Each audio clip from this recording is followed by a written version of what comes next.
తిరుమల శ్రీవారిని దర్శించుకునేందుకు సామాన్య భక్తులు కాలినడకన శ్రీవారి మెట్ల మార్గంలో వస్తుంటారు.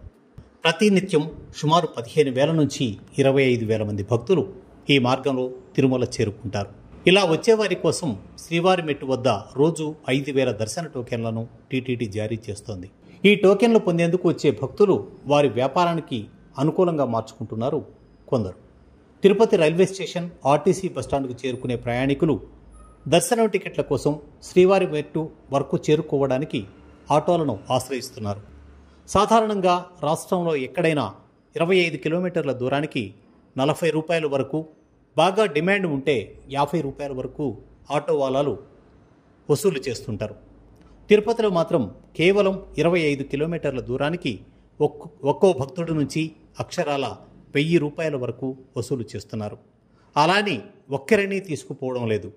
ఒక్కో ఆటోలో 8 మందిని ఎక్కించుకొని సర్వీస్ ఆటోలా తిప్పుతున్నారు. ట్రిప్పులు అధికంగా వేయాలన్న తొందరతో వేగంగా నడపడం ప్రమాదాలకు కారణమవుతున్నారు.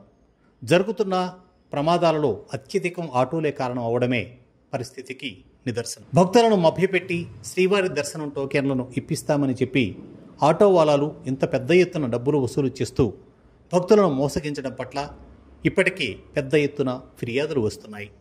భక్తులను మోసగించేందుకు ఇక్కడి ఆటోవాలా పేరుతో పెద్ద మాఫియా ముఠా తయారైందని టీటీడీ విజిలెన్స్ అధికారులు గుర్తించారు.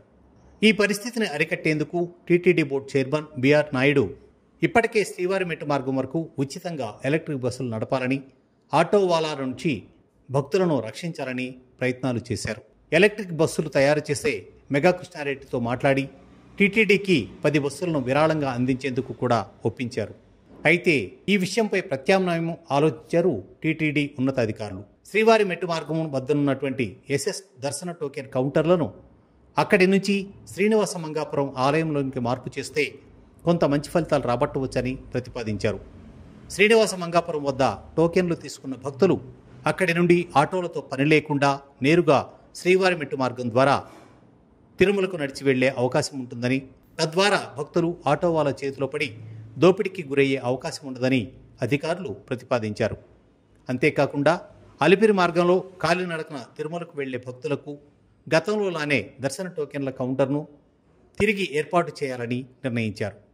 అలిపిరి వద్ద ఎస్ఎస్డి టోకెన్ కౌంటర్ లేని కారణంగానే శ్రీవారి మెట్టు మార్గంపై భక్తుల ఒత్తిడి అధికమైందని అధికారులు గుర్తించారు.